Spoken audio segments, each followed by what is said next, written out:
wa sahbihi wa man tabi'ahum bi ihsanin ila yaumidin, amma ba'd. Yang kami hormati Ustaz Muhammad Iqbal hafizallahu taala, demikian juga para asatidzah di Pondok Pesantren Al Hidayah Pagelaran Pringsewu, hafizahumullahu ajma'in. Kemudian anak-anakku para santri di pondok pesantren ini, semoga Allah Subhanahu wa taala memberikan kemudahan untuk kita semua dalam belajar agama. Puji syukur kita haturkan kehadirat Allah Subhanahu wa taala atas limpahan nikmat dan karunia-Nya untuk kita semua, sehingga kita bisa berkumpul di masjid ini, Masjid Al-Furqan, di pondok pesantren Al Hidayah Pagelaran Pringsewu, dalam keadaan sehat walafiat. Semoga Allah Subhanahu wa taala senantiasa menjaga kita semua dengan sebaik-baik penjagaan. Kemudian salat dan salam semoga senantiasa Allah curahkan kepada suri tauladan kita, Nabi Agung Muhammad sallallahu alaihi wasallam, keluarga beliau, para sahabat, demikian juga semua orang yang berupaya untuk meneladani apa yang beliau ajarkan hingga hari akhir nanti, dan semoga kita termasuk di antara mereka. Ya, para anak-anakku, para santri sekalian, rahimani wa rahimakumullah, dalam kesempatan yang singkat ini kita akan sedikit mengenal salah satu cabang ilmu dalam ilmu fikih, yaitu ilmu qawaid fiqhiyah. Tadi saya sempat bertanya ke Ustaz Muhammad Iqbal hafizallahu taala, apakah ada pelajaran qawaid fiqhiyah. Ternyata di jenjang aliyah di sini belum dikenalkan ya. Namun maka berkenaan dengan ilmu fikih itu ada dua jenis kaidah, ada dua jenis ilmu pelengkap atau dua ilmu. Ada ilmu tentang usul fikih yang terkandung di dalamnya kaidah-kaidah usul fikih. Kemudian ada yang disebut dengan ilmu sebagai satu ilmu tersendiri, yaitu ilmu-ilmu kaidah fikih.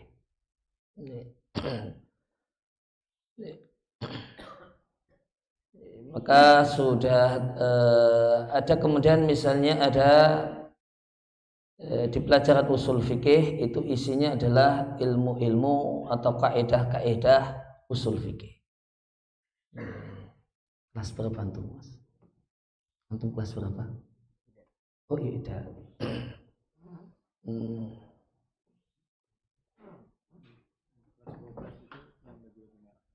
Yang baju-baju merah di samping tiang.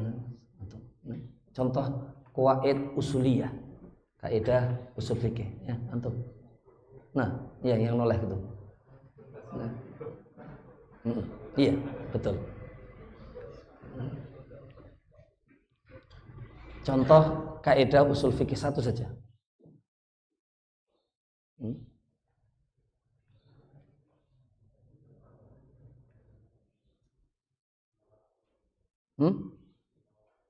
Innamal a'malu binniyat itu kaidah fikih, bukan kaidah usul fikih. Pertanyaannya, tolong sebutkan kaidah, satu contoh kaidah usul fikih. Itu kan sudah belajar kan? Hah? Apa? Itu kaidah fikih. Sampingnya itu yang samping antum. Nah. Sebelahnya yang pakai baju merah, kata Ustaz Iqbal yang kelas. Apa contoh kaidah usul fikih, Mas?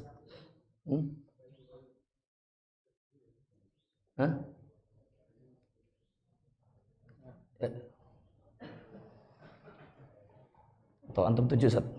Syafiq. Karena ini bukan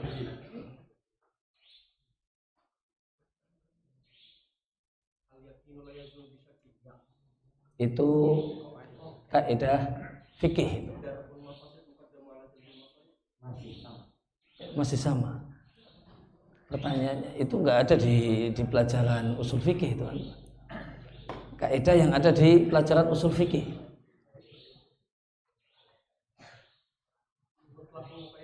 Nah, mutlak wal muqayyad misalnya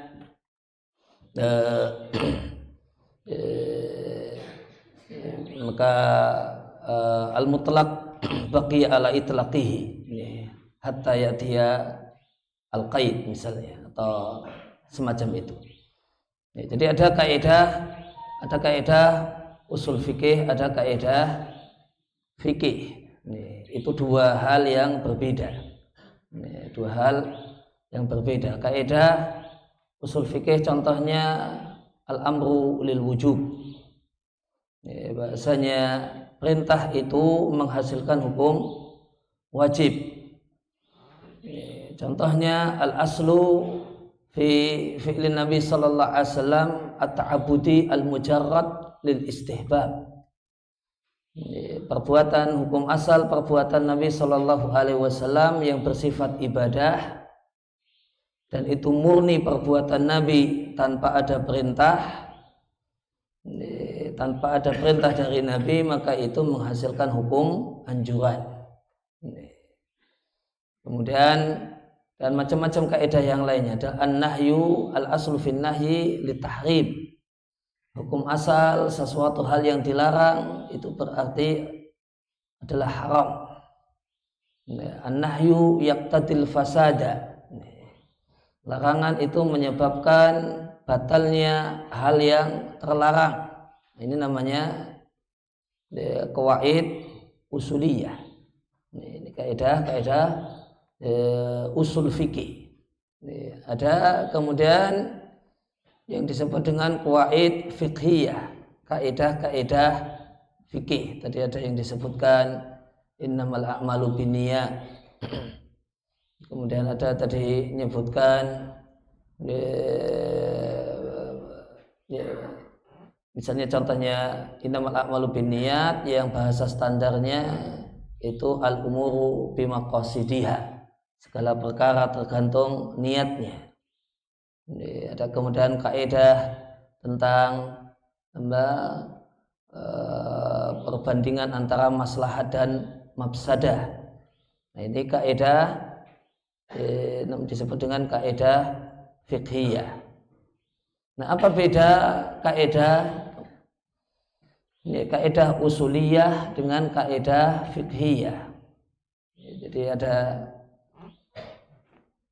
supaya kemudian kita tahu bedanya, maka kita perlu bahas supaya kita bisa tidak salah sebut. Ini kaidah usuliyah disebut dengan kaidah, malah dimasukkan ketika diminta menyebutkan kaidah usuliyah malah yang disebutkan kaidah fiqhiyah. Nanti malah ketukar lagi. Kaidah fiqhiyah malah yang disebutkan kaidah usuliyah. Maka apa bedanya? Beda yang pokok, perbedaan yang pokok.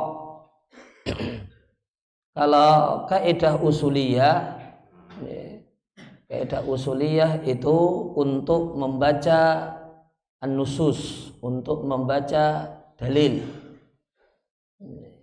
Kalau kaidah usul fikih itu sasarannya dipakai untuk membaca, untuk menganalisis nusus syar'iyah, dalil-dalil syariah, Al-Quran, ayat-ayat Al-Quran dan hadis-hadis Nabi. Itu dianalisis, ditelaah, dibaca pakai qawaid usuliyah. Sedangkan qawaid fiqhiyah atau kaidah-kaidah fikih itu dipakai untuk membaca, untuk mentelaah, untuk menganalisis af'alul mukallafin, perbuatan orang. Maka digunakan untuk membaca perbuatan orang, kondisi seseorang. Misalnya kaidah usul fikih al-amru lil wujubi, perintah itu menghasilkan hukum wajib. Nah, ini dipakai untuk membaca ayat Al-Quran dan hadis Nabi yang mengandung perintah. Ketika kita jumpai perintah, contoh sederhananya yang biasa di buku usul fikih, wa aqimus sholata, tegakkanlah sholat. Ini di sini ada perintah karena dijumpai di sana sighatul amr. Sighatul amrnya dalam bentuk fi'lul amri, maka berarti dia perintah. Perintah ini kita analisis dengan al-amru lil wujubi. Perintah itu menghasilkan hukum wajib. Maka nanti kesimpulan akhirnya sholat itu hukumnya wajib, yaitu sholat 5 waktu hukumnya wajib. Jadi kaidah usuliyah itu pasangannya adalah nusus syar'iyah. Pasangannya adalah nusus syar'iyah. Dipasangkan dengan itu kemudian nanti akan menghasilkan hukum. Atau kemudian kita jumpai misalnya tadi perbuatan Nabi yang Nabi lakukan itu dalam rangka beribadah, dan itu semata-mata perbuatan tanpa diiringi dengan indikator tambahan, tanpa diiringi adanya perintah misalnya, maka itu menghasilkan hukum anjuran.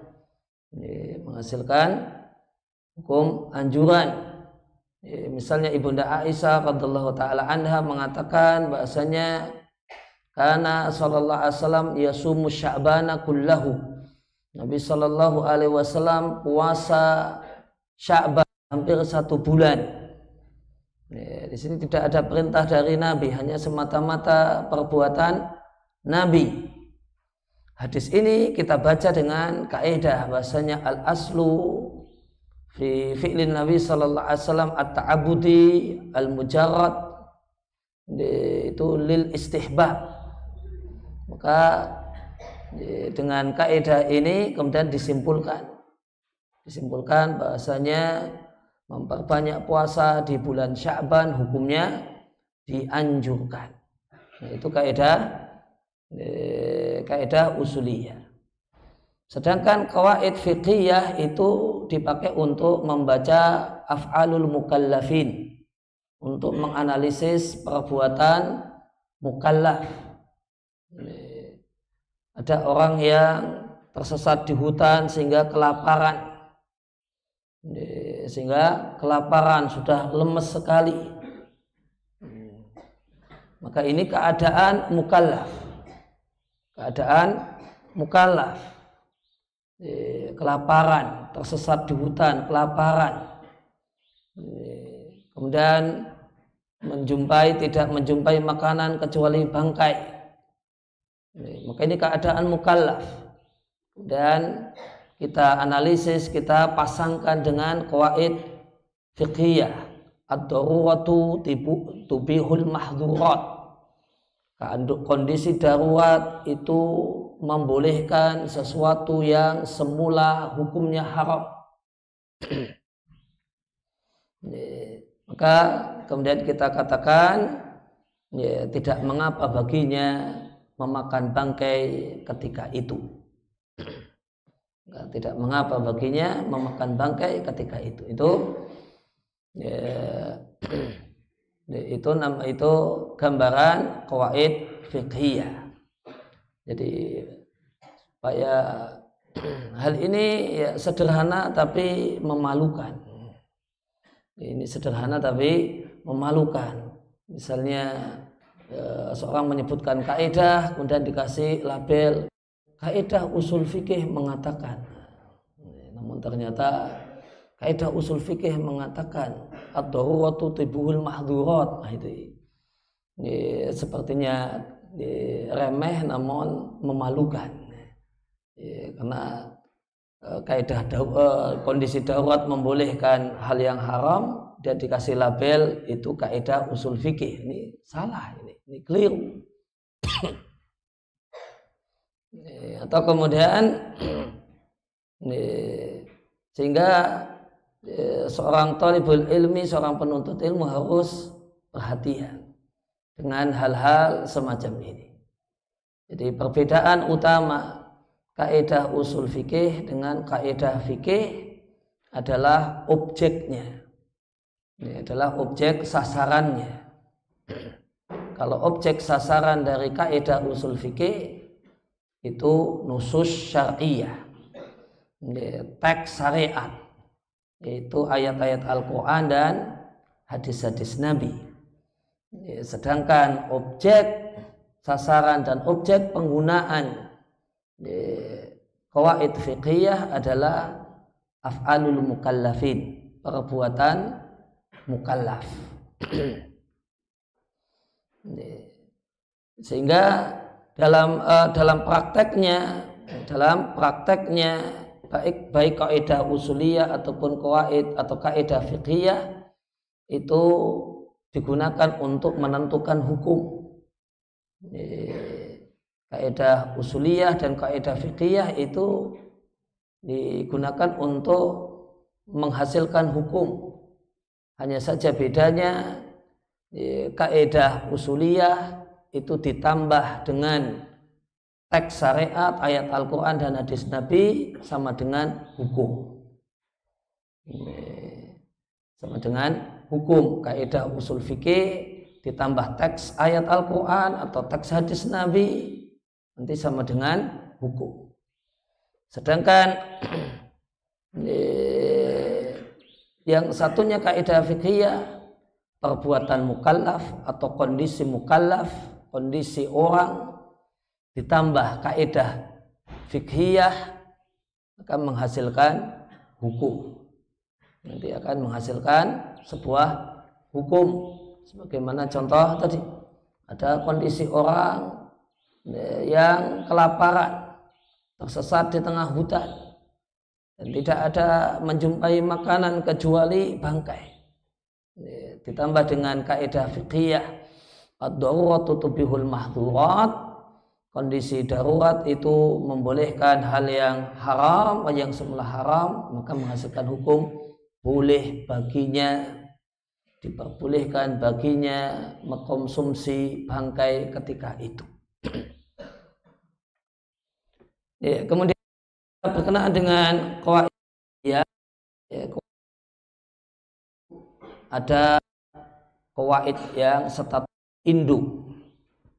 Ada kaidah fikih yang statusnya adalah induk dalam kaidah.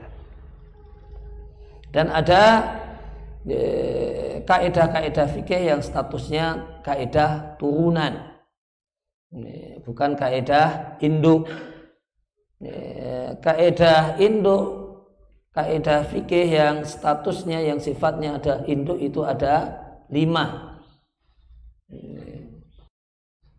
Kaidah fikih yang statusnya adalah kaidah induk itu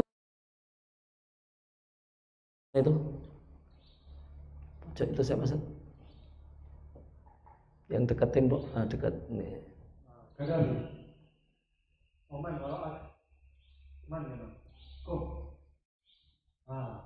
Ya Mas, tadi ada pertanyaan Mas, ada kaidah fikih yang semua sama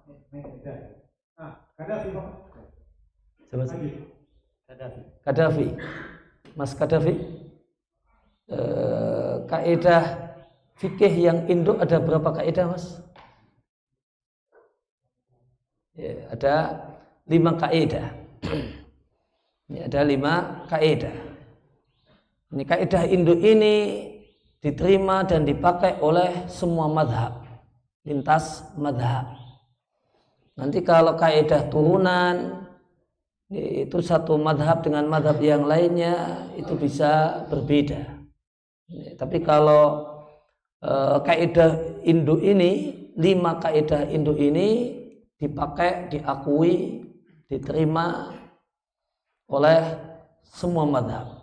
4 madhab itu menerimanya semua, memakainya semua. Ini ada 5 kaidah induk. Yang pertama adalah kaidah ya, al-umuru bimaqasidiha. Ya, segala perkara itu tergantung maksudnya. Ya, tergantung maksud pelakunya. Ya, dalil kaidah sebagaimana sudah ma'ruf ya. Innamal a'malu binniyat wa innamal likulli imri'in ma nawa. Kemudian kaidah yang kedua, al-yaqinu la yuzalu bisyakki. Hal yang yakin itu tidak bisa dihilangkan dengan semata-mata ragu-ragu. Dalil kaidah adalah hadis Nabi Shallallahu Alaihi Wasallam tentang seorang yang merasakan di perutnya itu, tadi di pantatnya itu seakan-akan ada kentut atau ada angin, kemudian dia ragu apakah sudah batal ataukah belum. Maka Nabi Shallallahu Alaihi Wasallam menyampaikan bahasanya dia tidaklah batal, sholatnya tidak batal hatta yajida rihan, sampai dia yakin dengan menjumpai ada bau kentut atau kemudian menciumnya. Maka di situ kemudian diambil kaidah al-yaqinu la yuzalu bisyakki. Hal yang yakin ini toharah tidak boleh ditiadakan dengan semata-mata keraguan-raguan. Kemudian kaidah yang ketiga, ad-dararu yuzalu. Segala bentuk bahaya itu ditinggalkan, itu dihilangkan. Berdasarkan hadis, di antara alasannya adalah la darara wa la dirara. Tidak boleh melakukan hal yang berbahaya. Kemudian yang keempat, ada kaidah yang mengatakan al-masyaqqatu tajlibut taisir. Kondisi sulit itu menjadi sebab adanya berbagai macam kemudahan dalam syariat. Di antara dalilnya yuridullahu bikumul yusra wala yuridu bikumul usra. Allah Subhanahu wa taala menginginkan kemudahan untuk kalian dan tidak menginginkan kesulitan untuk kalian. Kemudian kaidah yang terakhir, yang kelima, adalah kaidah yang mengatakan al-adatu muhakkamatun. Rasanya tradisi dan budaya masyarakat itu dipertimbangkan dalam menetapkan hukum. Di antara dalilnya wa'ashiruhunna bil ma'ruf. Bergaulilah istrimu dengan layak sesuai dengan budaya yang ada. Itu disebut dengan qawaid fiqhiyah al-kubra. Itu nama standarnya dalam bahasa Arab, qawaid fiqhiyah al-kubra. Atau terjemah bebasnya kaidah fikih yang bersifat induk. Kaidah induk dalam kaidah induk dalam fikih. Ini dipakai oleh lintas madhab. Semua madhab memakainya. Dan nanti di masing-masing kaidah induk ini punya anak, punya turunan.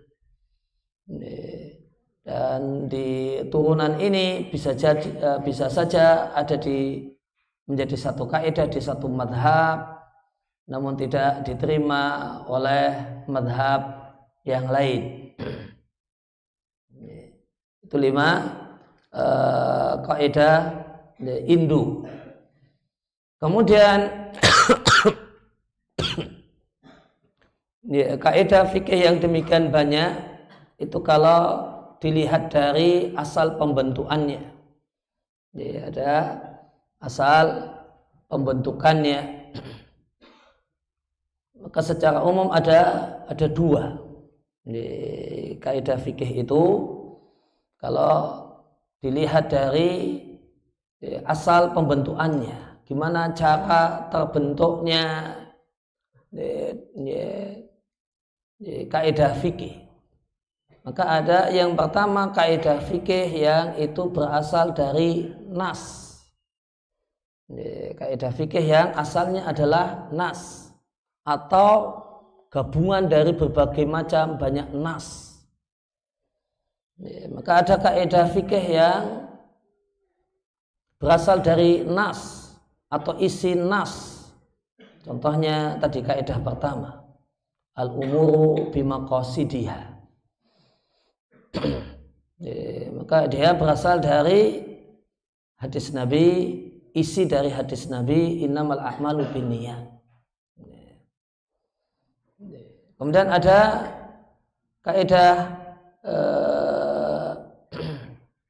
ada kaidah yang mengatakan al-ghunmu bil ghurmi.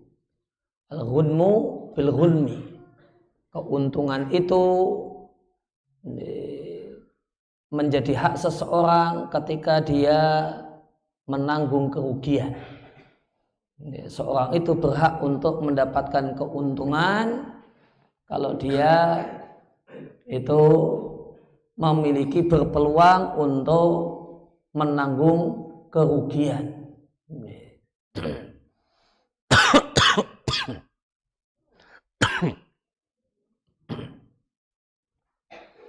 Maka kaidah ini berlaku dalam transaksi, dalam jual beli. Seorang itu berhak untuk mendapatkan keuntungan. Keuntungan jual bisnisnya itu sah manakala dia punya kemungkinan untuk rugi, untuk menanggung kos, menanggung beban. Maka ini juga asalnya adalah satu hadis Nabi Shallallahu Alaihi Wasallam,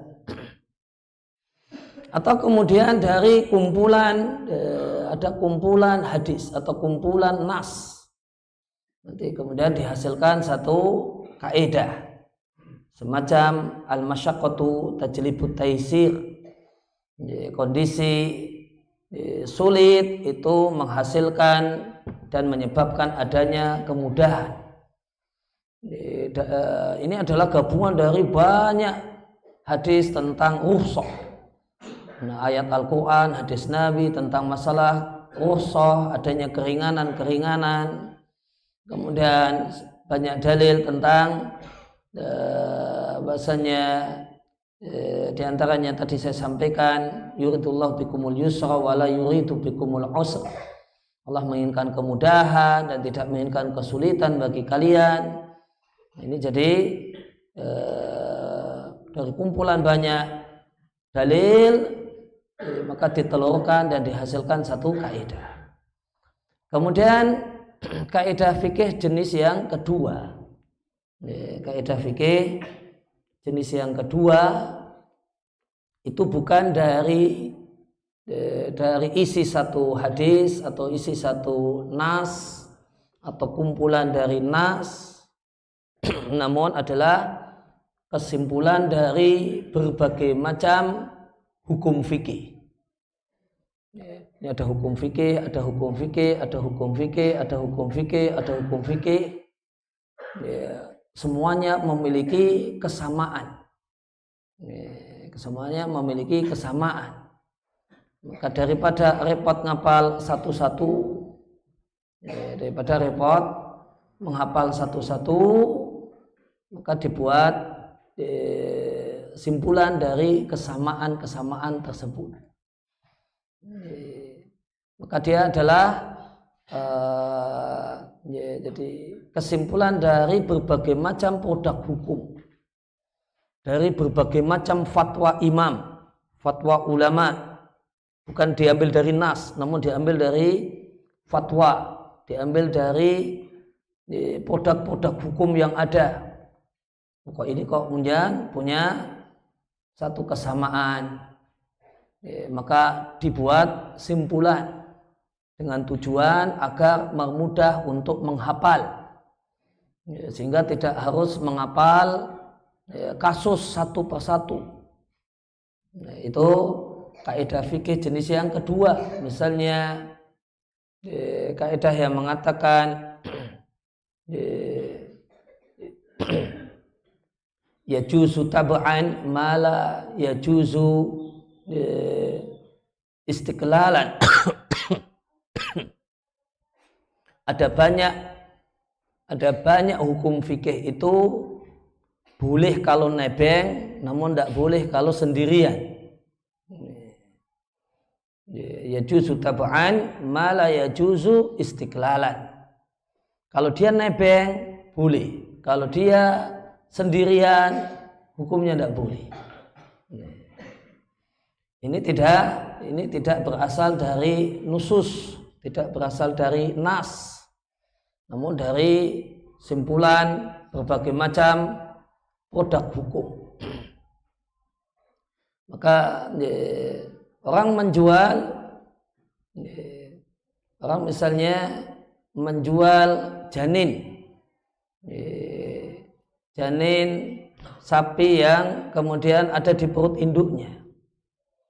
Janinnya saja yang dijual, tanpa induknya, ini tidak diperbolehkan.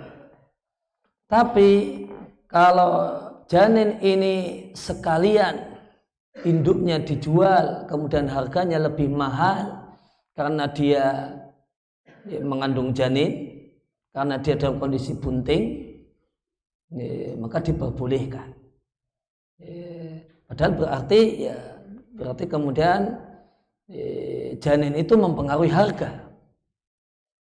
Misalnya sapi, anggap saja dia ketika kondisinya tidak bunting, misalnya 15 juta.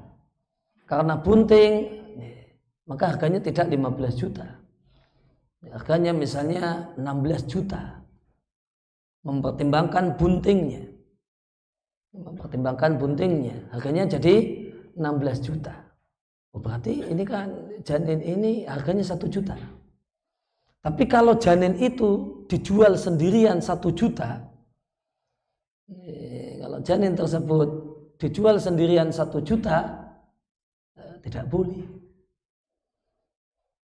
Tapi kalau ini mempengaruhi harga, karena yang dijual itu sekalian semua sapinya, satu sapi itu, utuh satu sapi.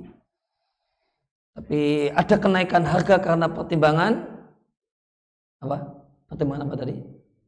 Ada janinnya, maka diperbolehkan. Yajuzu tab'an mala yajuzu istiqlalan. Maka kemudian kalau orang jual beli ijon, hasil kebun yang masih hijau, belum layak untuk konsumsi, itu hukumnya haram. Tapi kalau hasil kebun yang masih hijau belum layak dikonsumsi itu dijual plus pohonnya yang dijual, itu jadi diperbolehkan. Jadinya diperbolehkan. Misalnya ini pohon mangga yang masih hijau, pentil-pentil kata orang Jawa, buahnya yang masih hijau itu dijual, yang nanti diambil setelah dijual sekarang, diambil nanti kalau sudah layak konsumsi. Maka ini satu hal yang tidak diperbolehkan. Ada hadis ya dari Nabi secara khusus melarangnya. Tapi kalau sekalian pohonnya dijual, dan karena dalam kondisi berbuah meskipun baru hijau-hijau, harganya jadi lebih mahal, hukumnya diperbolehkan. Hukumnya boleh. Yang sana tadi hukumnya tidak boleh, yang ini hukumnya boleh. Kenapa sana boleh? Diperhatikan, tabaan. Karena itu nebeng. Kenapa sana tidak boleh? karena itu istiqlalan. Karena dia istiqlalan. Buah yang masih hijau yang dijual. Loh, kalau ini kok boleh? Padahal harganya lebih mahal daripada normalnya beli pohon mangga tadi. Karena ada buahnya yang masih muda, harganya jadi lebih mahal sedikit. Kenapa ini boleh dijual? Jadinya buahnya yang masih hijau ini boleh dijual. Buktinya dia mempengaruhi harga. Jawabannya karena ini tabaan. Karena ini nebeng pohonnya. Sekalian dengan pohonnya.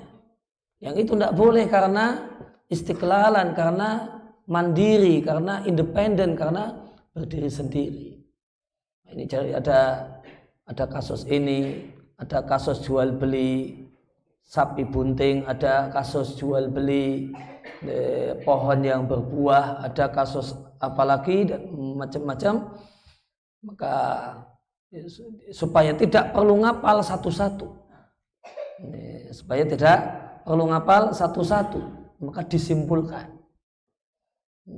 maka dibuat kesimpulan, yajuzu tab'an ma la yajuzu istiqlalan.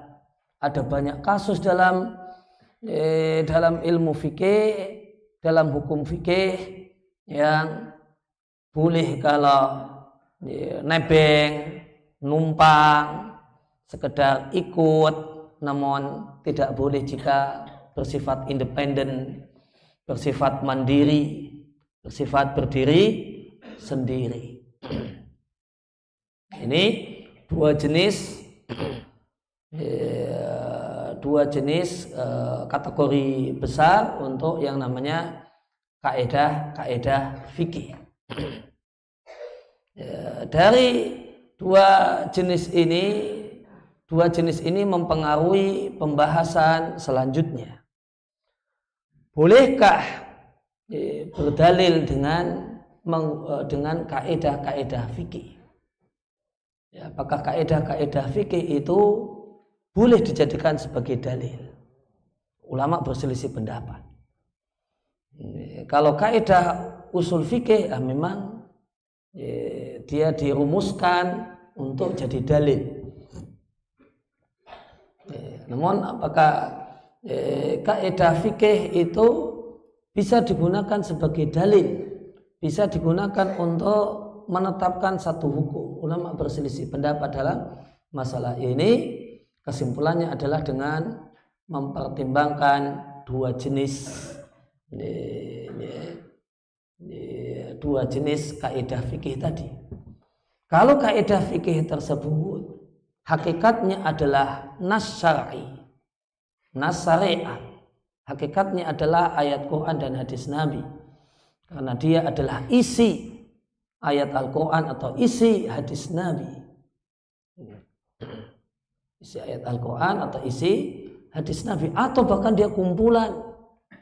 Dalilnya adalah kumpulan yang sangat banyak dari ayat-ayat Al-Quran dan hadis Nabi, maka jelas diperbolehkan sebagai dalil, karena hakikatnya berdalil dengan dalil yang melatar belakanginya.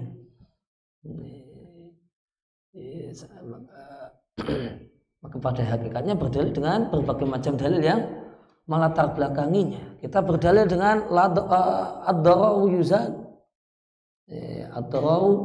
yuzal, maka hakikatnya kita berdalil dengan sejumlah hadis, sejumlah dalil yang menjadi landasan bagi dalil ini. Kemudian yang jadi problem itu untuk kaidah fikih jenis yang kedua, kaidah fikih yang hakikatnya adalah dirumuskan dari kumpulan-kumpulan produk hukum fikih.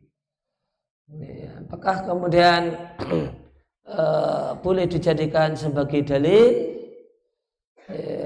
Jawaban yang tepat dalam masalah ini, jawabannya boleh, dan pendalilan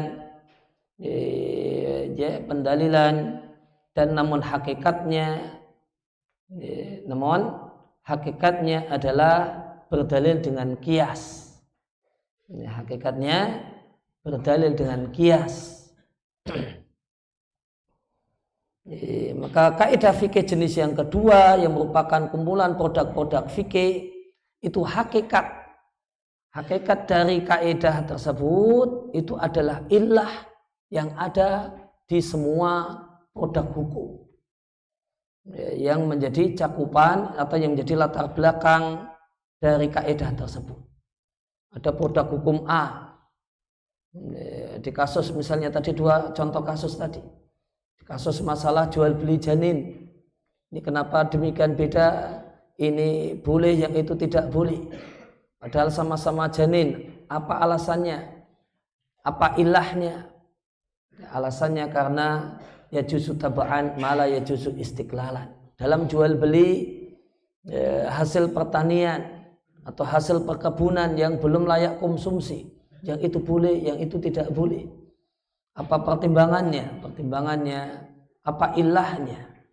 Apa alasan yang mendasari ini boleh, itu tidak boleh? Apa yang mendasarinya? Yajuzu taba'an mala yajuzu istiqlalan. Berarti itu dia ilahnya, dia alasan hukumnya.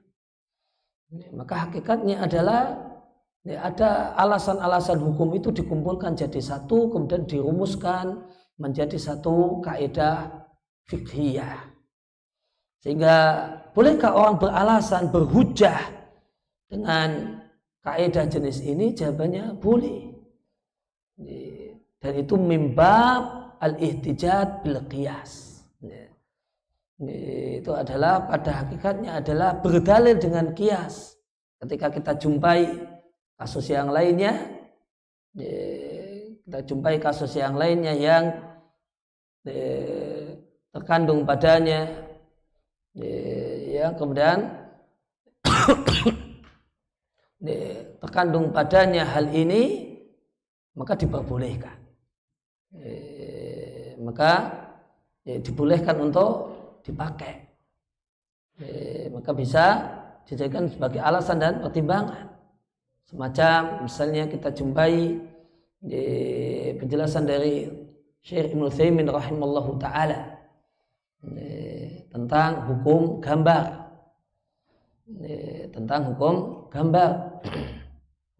gambar manusia, gambar hewan. Itu kalau kemudian jadi gambar tersebut jadi maksud, hukumnya haram. Menyimpannya hukumnya haram, memilikinya hukumnya haram. Ketika gambar itu jadi maksud, dia menjadi maksud, memang diinginkan, memang dicari. Orang itu memilikinya ya karena gambar tersebut. Tapi ketika gambar tersebut adalah tidak jadi maksud, maksud, dia tabaan, tidak jadi maksud. Semisal gambar yang ada di mata uang, atau gambar yang ada di koran. Orang maksud orang beli koran, yaitu cari beritanya, tidak cari gambarnya. Orang menyimpan duit itu karena duitnya, bukan kemudian di situ ada gambar ini dan itu. Maka kata beliau, kalau gambar itu tidak jadi maksud, tidak jadi tujuan, maka la ba'sa bihi. Itu tidak mengapa, karena dia tidak menjadi sesuatu yang maksudun lidzatihi, sesuatu yang dimaksudkan. Ini adalah risiko. Ini adalah tabaan, maunya itu baca berita, tapi tabaan di situ ada gambarnya. Maksudnya itu ya dia punya duit, mau tidak mau tabaan, ya kemudian nyimpan gambar. Mau tidak mau tabaan nyimpen gambar. Apakah kemudian gambar di duit itu menghalangi datangnya malaikat atau kemudian sehingga kemudian menghasilkan hukum haram? Jawabannya tidak. Maka kita jumpai banyak kasus secara dan ditimbang oleh para ulama yang punya otoritas untuk menimbang, mereka bedakan antara manakala itu sesuatu yang dimaksudkan dan sesuatu yang maksudkan lidzatihi, sesuatu yang dimaksudkan karenanya, atau kemudian itu menjadi sesuatu yang tidak dimaksudkan. Maka mereka kemudian menyikapinya, memberikan hukum yang berbeda. Kenapa dibedakan? Ya juzu taba'an malah ya juzu istiqlalan. Sesuatu yang merupakan sekedar dampak, resiko, tidak bisa terhindari dan itu bukan jadi tujuan, itu diperbolehkan. Tapi kalau ini jadi tujuan, kalau itu jadi maksud, maka ya, gambarnya itu yang diperjualbelikan, gambarnya itu yang disimpan karena dia menjadi satu maksud, maka jadi satu hal yang tidak diperbolehkan. Kemudian berkenaan dengan masalah cakupan kaidah, itu ada kaidah-kaidah yang dipakai dalam fikih dan itu lintas bab. Ini ada kaidah-kaidah yang berlaku di lintas bab, dan semua kaidah induk yang jumlahnya 5 itu berlaku lintas bab. Ini berlaku lintas bab. Al-umuru bil maqasidiha. Jadi segala sesuatu itu tergantung maksudnya, itu dipakai di lintas bab. Sehingga misalnya di bab toharoh, di bab sholat dipakai kaidah ini. Ketika seorang itu mandi junub namun tidak punya niat mandi junub, maka mandinya tidak tergolong mandi junub.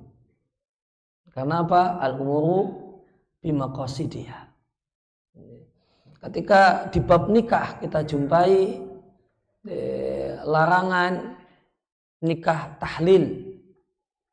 Kita jumpai larangan nikah tahlil. Seorang laki-laki menikahi seorang perempuan yang apa nikah tahlil itu, Mas?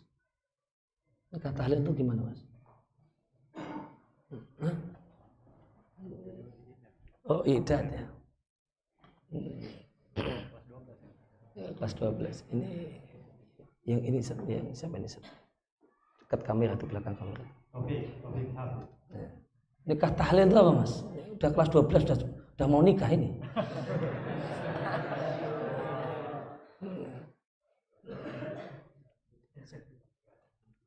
Mas Taufik, apa itu nikah tahlil? Sudah merancang untuk sekian tahun lagi mau nikah, masa belum tahu apa itu nikah tahlil.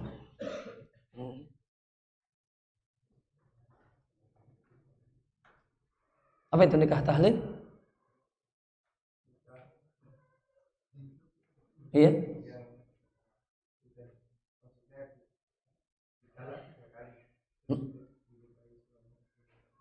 Terus dinikahi siapa? Dinikahi siapa?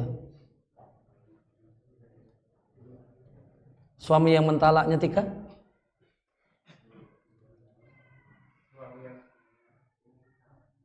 Suami yang apa? Yang-yangan? Kalau orang Jogja, yang-yangan itu pacaran. Kalau bahasa Jawanya orang Jogja, yang-yangan itu pacaran. Yang-yang.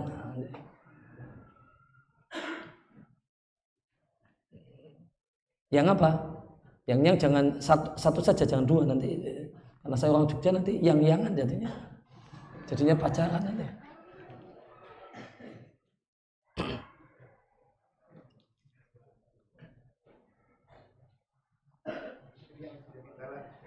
Iya, terus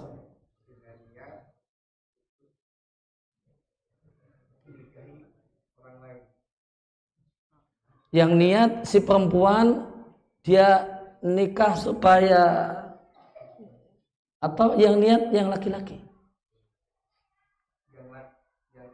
Yang suami pertama istri ditalak 3 kali. Kemudian dinikahi orang. Iya.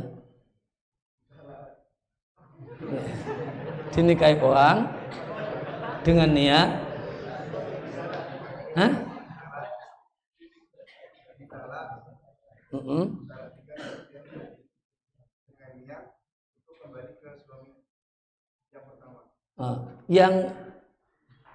yang kemudian yang niat siapa?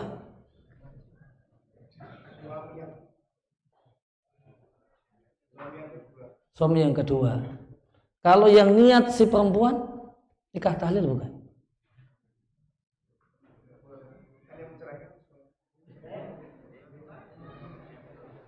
Kalau perempuan yang sudah ditalak talak 3, kemudian dia menikah dengan seorang laki-laki yang lain, bukan lelaki yang pertama, dan niat dia itu supaya bisa kembali, niat si perempuan itu supaya bisa kembali kepada suami yang pertama, nikah tahlil bukan?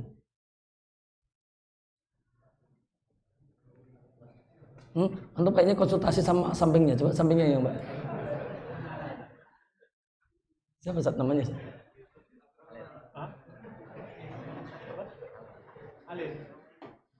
Iya Mas. Gimana? Sampingnya. Iya. Bukan nikah tahlil. Kalau nikah tahlil yang bagaimana? Yang niat suami. Nah, ahsan tuh. Syarat nikah tahlil itu yang berniat untuk yang berniat adalah laki-laki yang kedua. Yang berniat adalah laki-laki yang kedua. Kalau yang berniat itu perempuan, dia mau, ini saya udah talak 3, saya mau kawin, nanti rencananya saya akan berusaha supaya cerai, supaya saya kembali kepada suami pertama, dia mau niat kayak gitu, tidak masalah. Dan itu tidak menyebabkan pernikahannya jadi nikah tahlil. Tidak menyebabkan pernikahan yang terjadi nikah tahlil. Nikah tahlil itu harus, untuk disebut nikah tahlil itu harus niat laki-laki yang kedua. Kalau niatnya perempuan itu tidak mempengaruhi. Tidak mempengaruhi. Yang mempengaruhi adalah niat laki-laki yang kedua ini. Apa tujuan dia, apa niat dia menikahi perempuan yang sudah dapat talak 3. Apakah dia niatnya itu rohbah, cinta, maka sehingga jadilah itu nikah rohbah, nikah karena cinta, karena jatuh cinta, nah, maka itu boleh. Ataukah kemudian nikahnya ini dalam tanda kutip untuk menolong supaya suami yang dulu bisa ngelamar lagi, atau perempuan ini bisa kembali kepada suaminya yang terdahulu. Maka nikah tahlil itu hukumnya haram karena melihat niat. Karena melihat niat, al-umuru bimaqasidiyah. Segala perkara dalam hal ini nikah tergantung niatnya, tergantung motivasinya. Ketika motivasi dari si laki-laki yang kedua adalah tahlil, motivasi dari laki yang kedua adalah tahlil, bukan rohbah, bukan karena memang serius untuk menikahinya karena mencintainya, maka itu bukan nikah. Itu bukan nikah yang sah menurut jumhur ulama, mayoritas para ulama. Maka niat tidak kita lihat terpakai di bab thaharah, di bab sholat, juga kemudian kita jumpai terpakai di bab nikah, dan di semua bab. Maka ada kaidah fikih yang lintas bab, kemudian ada kaidah fikih yang hanya terpakai dalam satu bab. Bab yang kemudian ada kaidah fikih yang hanya terpakai dalam satu bab saja. Misalnya semua yang najis itu haram dimakan. Semua yang najis itu haram dimakan. Ya, maka ini hanya kepakai di bab najis atau terpakai di bab makanan. Ya, semua yang najis haram dimakan. Ya, semua yang diperintahkan untuk dibunuh haram untuk dimakan. Itu hanya di bab makanan. Ya, haram di bab makanan. Ya, kemudian misalnya ada kaidah semua perempuan yang hubunganmu dengannya adalah hubungan kelahiran, hubungannya adalah hubungan darah. Semuanya adalah mahram. Semuanya adalah mahram kecuali 4. Semua perempuan yang hubungan Anda dengan perempuan tersebut melalui jalur kelahiran, jalur darah, semuanya adalah mahram. Semuanya adalah mahram kecuali 4. Apa 4 itu? Apa 4 itu? yang dekat tiang belakang, siapa namanya? Nah, yang lagi noleh.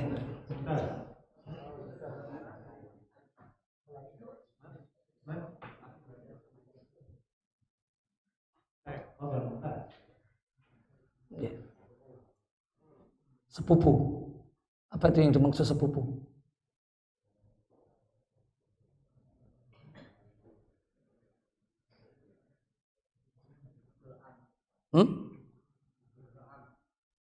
Ibnu Ab. Kok Ibn? Nah, ini kita bahas perempuan nih. Bintul Am sama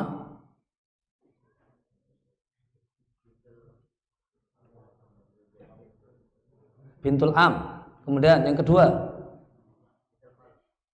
Bintul Khal. Yang ketiga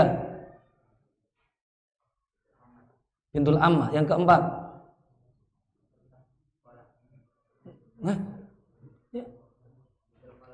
ini maka mahram. Selain 4 ini semuanya mahram. Kalau hubungannya hubungan kelahiran, kita jalurnya jalur kelahiran. Selain 4 ini mahram. Selain 4 ini itu mahram. Ya, kaidah ini terpakai di bab apa? Kaidah ini terpakai di bab apa? Di bab thaharah terpakai? Ya, di bab thaharah kepakai enggak? Enggak kepakai. Enggak kepakai. Mungkin kepakai kalau pakai mazhab Syafi'i dalam masalah bab batal wudu.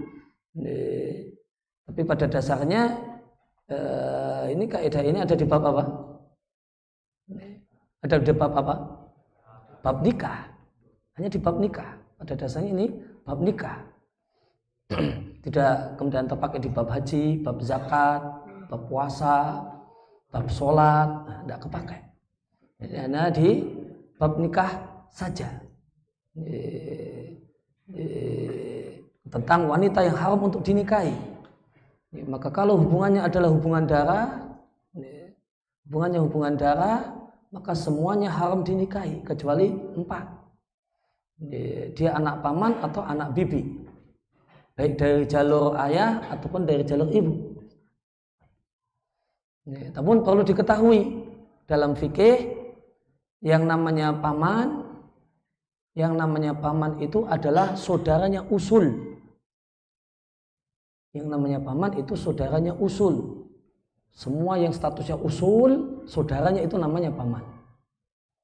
Kalau perempuan namanya bibi.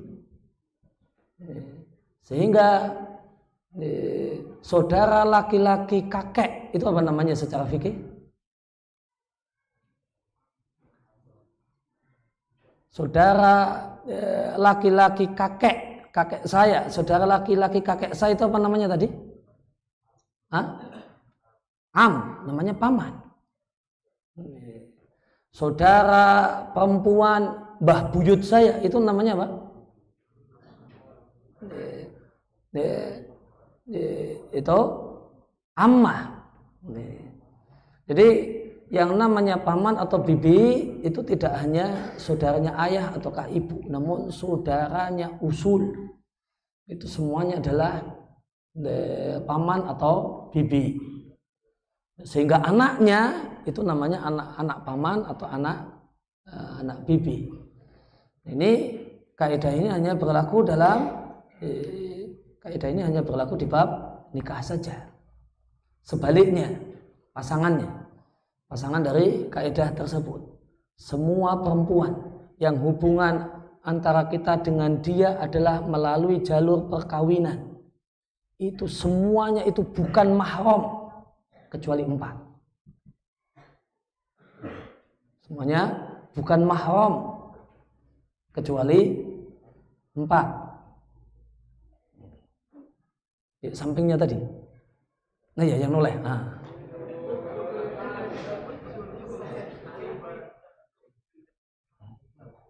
Siapa Ustaz? Hah? Salman. Nah.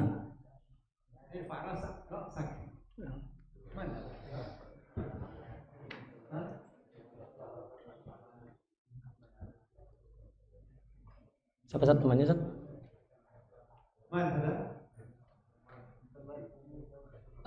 Ummu Zaujah 1.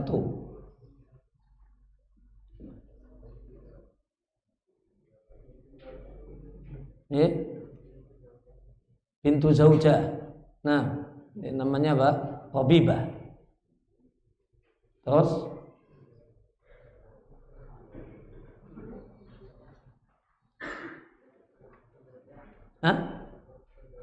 apa? Waktu Zaujah. Lah.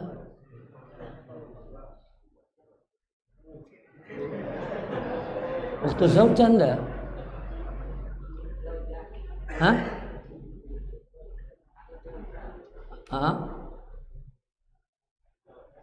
Zaujatuman.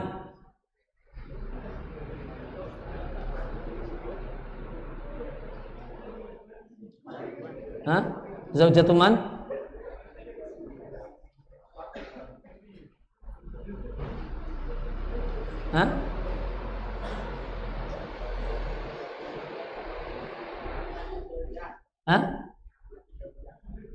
Matu zaujah enggak. Tinggal zaujatuman.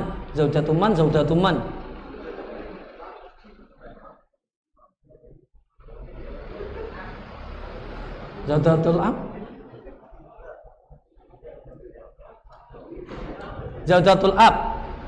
Zaujatul ab. Terus zaujatuman.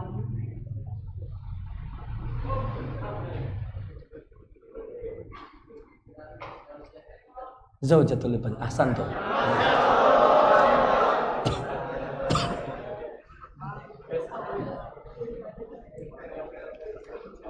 Maka semua perempuan yang hubungan antara kita dengan dia itu pakai jalur perkawinan, itu semuanya bukan mahram kecuali 4. Hanya 4 ini. Kalau tidak termasuk ini bukan mahram. Ya, yaitu tadi Ummu Zaujah, ibu mertua, atau kemudian Bintu Zaujah, anak tiri, atau Zaujatul ab, istri bapak, bapak nikah lagi atau bapak punya istri yang kedua, ya, ibu tiri, kemudian Zaujatul ibn, menantu. Maka kalau Zaujatul am, istrinya paman, itu bukan mahram. Istrinya paman itu bukan mahram karena dia tidak termasuk 4. Kalau kemudian ada janda punya anak perempuan, nikah dengan duda punya anak laki-laki, apakah anak janda dengan anak duda ini mahram? Apakah mahram? Tidak. Kenapa? Karena tidak termasuk 4. Karena tidak termasuk 4. Anaknya janda, anaknya duda, bapak ibunya nikah, bolehkah anaknya nikah? Bolehkah anaknya nikah? Boleh. Boleh. Karena hubungan anak janda sama anak duda ini hubungan apa? Hubungannya pakai jalur apa? Jalur perkawinan atau jalur kelahiran? Jalur perkawinan. Dia ini punya hubungan sama ini ya, karena bapaknya nikah sama ibu orang ini. Karena bapaknya nikah dengan ibu orang ini, maka dia punya hubungan. Tapi hubungannya hubungan perkawinan. Kaidah mengatakan semua perempuan yang hubungannya adalah hubungan perkawinan itu bukan mahram, boleh dinikahi kecuali 4. Cuma 4 ini saja. Dan ini enggak termasuk 4. Ya enggak? Anak si janda, anak si duda enggak termasuk 4. Sehingga bolehkah nikah? Jawabannya boleh. Bolehkah nikahnya bareng? Bolehkah nikahnya bareng? Boleh tidak? Boleh. Nikahnya bareng boleh. Jadi bapak sama ibunya nikah, habis itu langsung dilanjutkan KUA-nya sekalian. Anaknya sama anaknya nikah. Terus walimatul urusnya bareng boleh nggak? Walimatul urusnya bareng boleh nggak? Boleh. Sudah ngirit sekalian, efektif dan efisien. Ya demikian yang kita kaji, kita bahas kesempatan pagi hari ini. Ya mudah-mudahan Allah jadikan sebagai ilmu nafi, ilmu yang bermanfaat untuk saya pribadi dan hadirin sekalian. Terima kasih atas kehadiran dan perhatian. Mohon maaf atas segala kekurangan. Wassallallahu ala nabiyina Muhammadin wa ala alihi washabihi wasallam. Wa akhiru da'wana alhamdulillahirabbil alamin. Wassalamualaikum warahmatullahi wabarakatuh. Fadhal, mungkin 2 atau 3 saja. Baik, alhamdulillahirabbil alamin. Demikian kajian uraian penjelasan yang telah kita dengar semuanya dari Ustaz Aris Munandar hafizahullah taala. Semoga apa yang kita dengarkan bisa kita pahami dan kita resapi, kita jadikan sebagai ilmu yang bermanfaat buat diri kita dan bermanfaat untuk umat Islam insyaallah. Mungkin setelah ini kita akan beri kesempatan 2 pertanyaan untuk mempersingkat waktu karena waktunya sedikit. Kita juga mungkin ada kegiatan harian resmi dan sekolah sehingga tidak banyak, 2 penanya saja. Silakan. Nah, Bapak, ada yang ingin bertanya?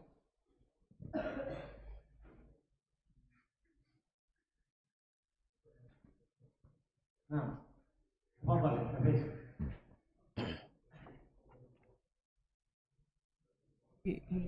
biar masuk YouTube itu dipegang.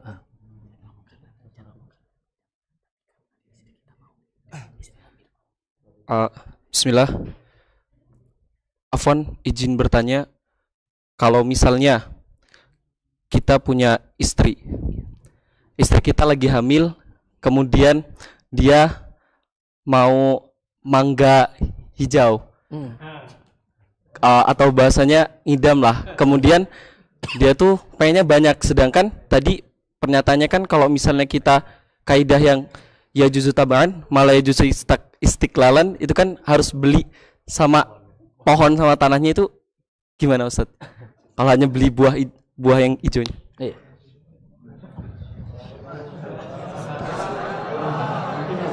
Iya. Ya, jadi jual beli ijon itu Nabi larang. Ya, jual beli ijon itu Nabi larang, tidak diperbolehkan, dan boleh dalam 2 keadaan. Yang pertama tadi yang sudah saya sebutkan, yaitu langsung yang dibeli bukan hanya buahnya namun langsung pohonnya. Langsung pohonnya atau bahkan plus tanahnya, misalnya ijon padi, padinya masih hijau, ada 1 petak padi masih menghijau. Kalau ini dijual, dibeli kemudian hasil padinya, ya, maka tidak boleh karena ini ijon. Tapi kalau padinya plus tanahnya sekalian dibeli, maka tidak apa-apa. Ya, maka ini mangga hijau plus pohonnya yang dibeli, tanahnya tidak dibeli, cuma pohonnya saja boleh. Atau kemudian plus pohonnya plus tanahnya, ya lebih boleh lagi. Kemudian yang kedua, jual beli ijan itu jadi boleh jika dipanen seketika, tidak nanti nunggu layak panen. Yang dilarang jual beli ijan itu dibeli ketika hijau, nanti kemudian diambil setelah masa panen. Ini padi masih menghijau, nanti sudah dijual sekarang, sudah dibeli sekarang, kemudian nanti baru diambil setelah masa panen. Nah, itu yang tidak boleh. Buah mangga masih hijau, dijual sekarang, dibeli oleh pembeli sekarang, namun nanti baru diambil setelah layak konsumsi. Itu yang tidak boleh. Kalau kemudian beli padi yang menghijau langsung dipanen, tapi nggak ada itu ya. Seandainya kemudian beli padi yang masih menghijau langsung kemudian dipetiki, nggak apa-apa. Tapi nggak ada itu yang akan melakukannya. Atau beli mangga yang hijau, namun ya langsung seketika itu di waktu itu juga dipanen, maka boleh. Jadi kemudian istri pingin mangga hijau, kemudian tetangga sebelah ada yang punya pohon mangga kemudian hijau, kemudian beli langsung di ini, maka tidak mengapa. Karena itu dua pengecualian dalam bab ini. Nah, baik. Yang kedua, pertanyaan kedua.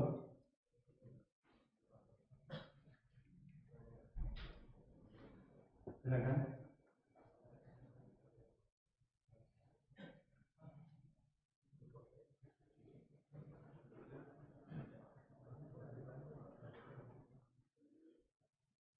Nah, masih ada?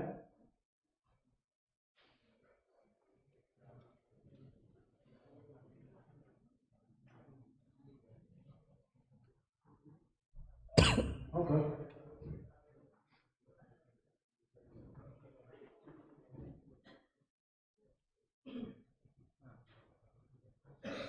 ada yang tanya? Baik. Alhamdulillah kalau memang sudah cukup, maka sampailah kita pada akhir dari kajian kita pada subuh hari ini, pagi hari ini. Alhamdulillah, para jemaah sekalian